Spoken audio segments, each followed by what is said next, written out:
Nagising ka na ba pero hindi ka makagalaw? Mulat ang mata mo, gising ang isip mo, pero ramdam mo may ibang tao sa kama mo. Humihinga, gumagalaw, naghihintay na mapansin mo siya.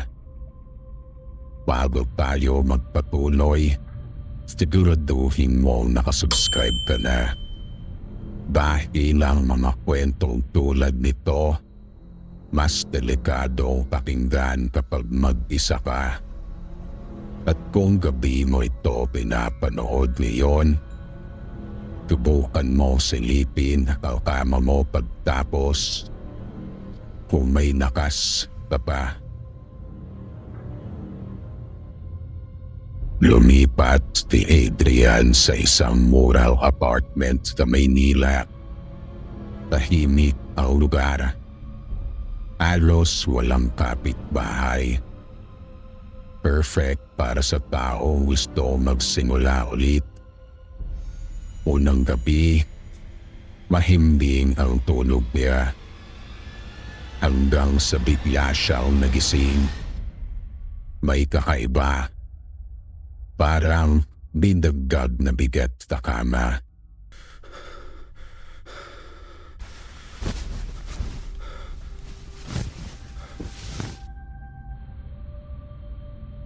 Gising siya, pero hindi makagalaw. Hindi may galaw ang kamay, hindi may buka ang bibig. At sa gilid ng kama, may nakaupo.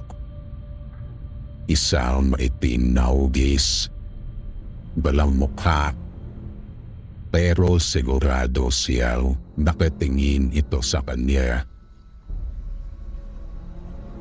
Tumunod na gabi, mas malala ang mga kaganapan. May lumubog na parte ng kutsyon sa kanyang likuran. Ito ay dahan-dahan. Parang may tao humihiga. At may malamig na hininga sa kanyang batok. Pagkatapos noon, ay may isang bulong na mahina pero malapit. Dito lang ako, sabi nito.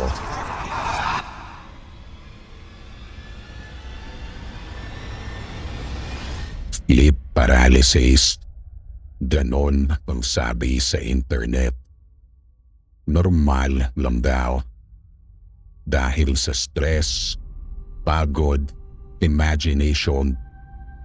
Pinaniwalaan iyon ni Adrian.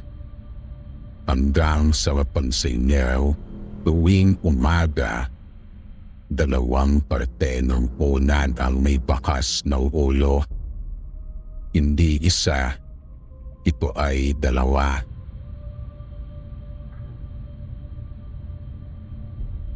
Naglagay siya ng CCTV sa kwarto para patunayan sa sarili niya wala talaga. Kinabukasan, pinanood niya ang recording. Una, ito ay normal. Natutunog lang siya. Pagdating ng alas 3, unti-unting lumubog ang kama.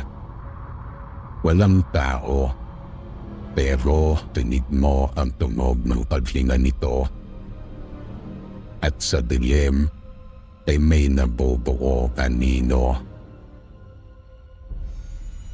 The footage, bumangon si Adrian habang tulog. Umupo sa kama. Tumabi sa bakanteng espasyo. Tumango, parang may kausap. Pagkatapos, may kamay na lumitaw mula sa anino. Umawak sa kanya at hindi na siya gumalaw. Kinabukasan, kinausap niya ang landlord. May dating tenant daw. Isang lalaki. Parehong reklamo. Parehong oras. Parehong takot. Natagpuan itong patay sa kama. Walang sugat. Walang dahilan. Pero may isang detalye. Dalawang indentation sa kutsyon. At doon niya naintindihan. Hindi siya tinatakot. Hindi siya tinadalaw. Pinapasan niya ang isang bagay na naghihintay lang ng kapalit. Kapag nasanay ka ng may katabi, ikaw na ang nawawala. Muling kuha ng CCTV. Natutunog si Adrian. Pero malinaw na dalawa na sila sa kama. Pagdating ng umaga, walang Adrian. Tahimik ang kwarto.